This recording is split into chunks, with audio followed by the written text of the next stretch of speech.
Bonjour, après vous avoir montré le Yuki Kaze dans sa première version, voici venu le temps, non pas des rires et des chants, mais de vous présenter la deuxième version du Yuki Kaze, qui est celle-ci. Donc en fait, normalement je devrais même vous présenter dans cet ordre-là le Yuki Kaze.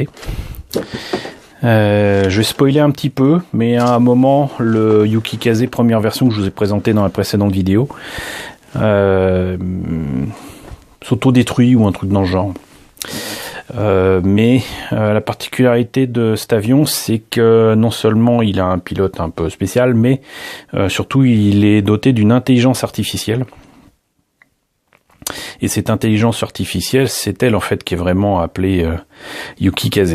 Et donc avant de la destruction de l'appareil, l'intelligence artificielle arrive à se télécharger en fait dans un de ces avions, qui était la nouvelle génération à venir de toute façon d'engins du contingent humain envoyé sur Ferry.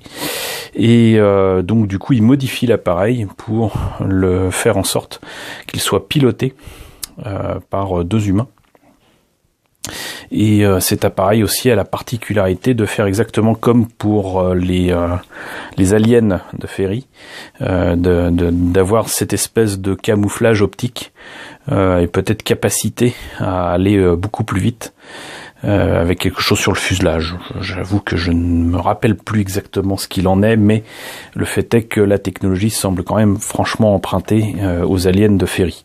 Donc, voilà.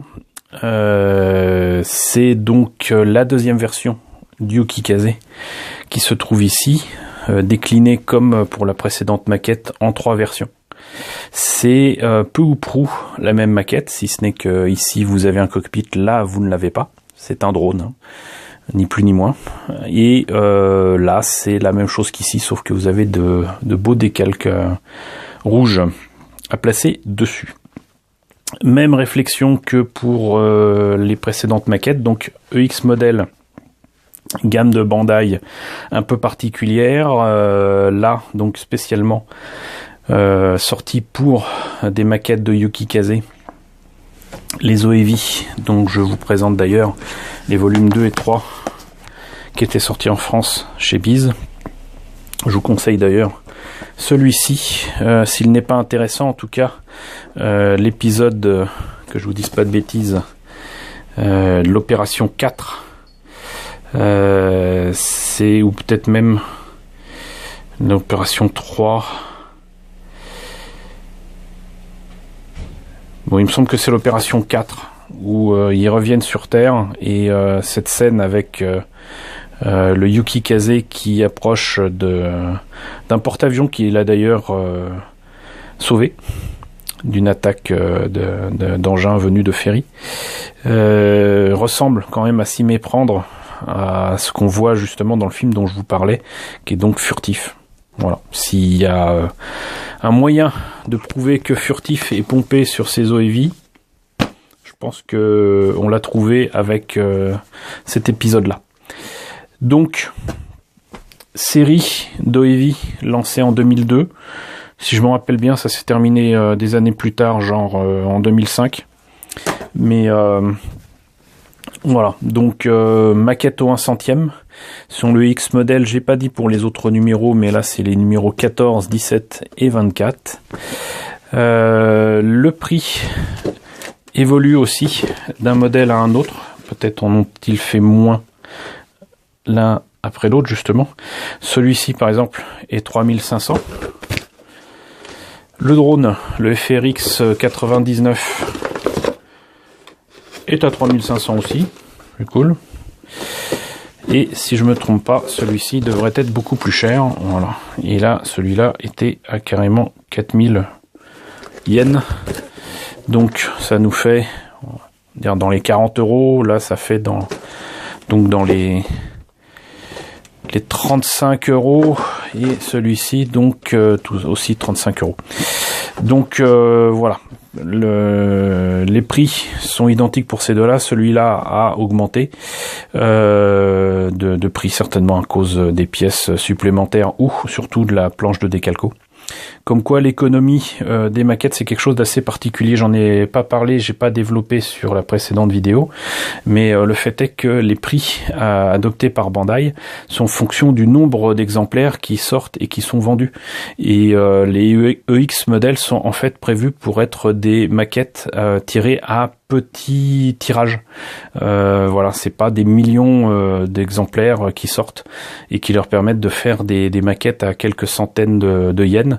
Là, c'est peut-être, on va dire des bêtises, mais une dizaine de milliers d'exemplaires. Je sais même pas d'ailleurs si c'est encore dispo, mais c'est le genre de kit qui non seulement sont tirés à très peu d'exemplaires, qui du coup leur coûte cher, que ce soit en termes de recherche, en termes de réalisation, en termes de moulage, en termes d'adjonction de décalco supplémentaires. On l'a vu avec les précédentes maquettes. Donc tout ça, c'est une économie très subtile. Et l'équilibre pour obtenir quelque chose qui se vend, c'est pas facile à obtenir. Donc les EX modèles, c'est les modèles exceptionnels de Bandai, tirés à petit tirage et qui sont avec des prix plus hauts parce que tout simplement ils font moins de maquettes. Voilà, donc assez tergiversé, on va voir immédiatement ce que ça donne à l'intérieur de ces kits. Alors, notice monochrome, les pièces en présence. Encore une fois, des références couleurs pour un pilote et pas les deux. On commence, une fois n'est pas coutume, avec un jet par le cockpit qui est assez spécial. Parce qu'en fait, c'est une espèce de cocon, on va dire. Et qui a la particularité, en fait, l'avion, quand il se pose, pour que les pilotes en descendent, le cockpit va vers l'arrière. Et les ailes se lèvent. C'est assez joli, ça donne un design assez particulier. Et donc là, comme on le voit, la verrière transparente, il y a des petits picots à enlever. Ce qui évite a priori de poncer comme un malade et de faire des problèmes. Là après, bizarrement, on continue avec des armes, donc je pense que c'est des missiles. Les trains d'atterrissage, la partie où va se loger en position de vol le cockpit, le fuselage avec visiblement des pièces qui permettent d'articuler les ailes dont je parlais tout à l'heure, le reste du fuselage et quelques détails à rajouter ici, la partie du cockpit qui donc est articulée et permettra certainement de la mettre en avant ou en arrière, les baies de train pour certainement là où il y a les trains d'atterrissage, j'imagine, je sais pas. Peut-être le réservoir, les armes. Et non, apparemment les trains d'atterrissage sont comme ça. Et donc la fameuse option d'avoir le cockpit à l'avant ou à l'arrière avec cette pièce qui doit certainement changer. Et enfin, la batterie de décalco à placer dessus. Là donc je parlais de l'aile qui pivote. Et voilà, magnifique engin, magnifique design, sincèrement.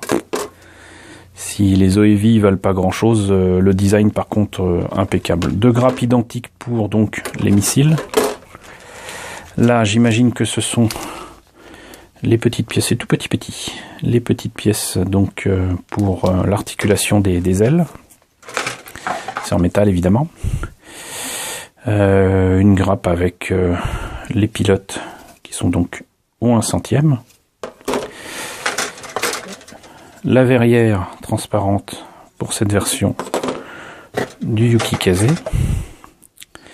Le reste du cockpit qui est quand même fort bien détaillé. Je vous laisse apprécier le niveau de détail ici des pièces. Quand même plus facile à vous montrer comme ça que avec un plastique autour. J'ai un peu peur d'abîmer les pièces, mais bon, ça vaut le coup quand même pour vous le montrer. La planche de décalco, fort bien fournie, mais quelque chose me dit que ça sera mieux fourni avec les autres. Et donc là, voilà, ça c'est rien que ça. Regardez-moi ça, c'est C'est magnifique. Et voilà pour cette première version du Yuki-Kaze, on va dire 2.0, qui est en fait issu d'un drone FRX 99. Et je vous propose de le voir d'ailleurs immédiatement, il n'y a pas de raison.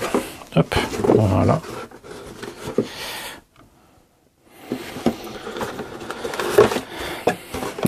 J'ai pas enlevé les plastiques, mais bon, c'est pas grave, vu que je vous ai déjà montré les pièces, ça sera pratiquement la même chose. Donc, FRX 99 RAF, voilà. Du coup, ce que j'arrivais pas à lire là, ça veut certainement dire RAF, ou je sais pas comment il le prononce. Pas de pilote, puisqu'il n'y a pas de pilote. Pas de cockpit, parce qu'il n'y a pas de cockpit. Et donc, en fait, il y a juste une petite pièce transparente ici pour, on va dire, la caméra, l'œil du drone. C'est pratiquement la même chose, et la seule différence, c'est, bien évidemment, le cockpit. Voilà. Donc, les pièces, par contre, sont en gris clair. Mais c'est la même chose. La pièce transparente dont je parlais tout à l'heure, bah, elle est toute petite, mais elle est là. La planche de décalco, bien évidemment, change. C'est un drone. On peut observer encore une fois que c'est les mêmes pièces pour les grappes, si ce n'est qu'il n'y a pas le cockpit avec les humains et les pilotes. Et voilà. Donc, et sans grande surprise, je pense que on peut dire que ce sera la même chose avec une planche de décalco différente pour cette version-ci. Donc, comme la dernière fois avec le Yuki-Kaze à 4000 €, 4000 yens, voici donc le Yuki-Kaze 2.0, on va dire, spécial. Et là, vous voyez donc carrément la notice est en couleur, superbe, avec cette fois-ci tout à fait la justification de faire de la couleur avec des calcos comme ça. Donc, vous voyez, effectivement, il emprunte, je pense, une technologie aux engins de ferry. Donc, même notice de montage que la dernière fois. Avec la lumière qui augmente, du coup, j'ai du mal à vous montrer ça correctement. Mais c'est les décalcos qui changent. Il est absolument superbe. Donc, retour à des pièces plus sombres pour les grappes. La verrière, les pilotes et tout sont de retour. Ce sont exactement les mêmes pièces. La grosse différence, évidemment, c'est que nous avons voilà, une planche de décalco de fou pour faire donc cette version différente du Yuki-Kaze. Voilà. Donc vous aurez observé que ce sont quand même de superbes modèles, que d'une planche de décalco différente et certainement d'un nombre d'exemplaires différents sortis, on se retrouve avec un prix différent aussi. Et voilà, donc on a fait le tour pour ces braves modèles EX modèle Yuki-Kaze. J'espère que ça vous aura intéressé. N'hésitez pas à me dire ce qu'il en est dans la section commentaires. Sachez que je sais qu'il existe des maquettes autres que celle de Bandai. Je ne sais plus sous quelle marque, mais il existe des versions au 1.72 qui coûtent vraiment la peau du schtroumpf, qui coûtent vraiment très cher, mais je me suis laissé dire qu'ils étaient superbes, mais moi je me contenterai déjà de ces 1 centième là, et il faudra bien que je les fasse un jour, ça sera déjà pas mal. Donc voilà, n'hésitez pas à me dire ce que vous en pensez, n'hésitez pas à liker, les pouces bleus en ce moment c'est très important, n'hésitez pas à partager, n'hésitez pas à vous abonner si ce n'est pas déjà le cas. Coucou. aux nouveaux abonnés qui nous ont rejoints dernièrement. On est actuellement 1485 au moment où je fais ces vidéos, donc c'est cool. Coucou aux grands anciens qui me suivent depuis longtemps. Merci à tous de votre fidélité et je vous retrouve très vite pour la présentation de nouvelles maquettes EX Model.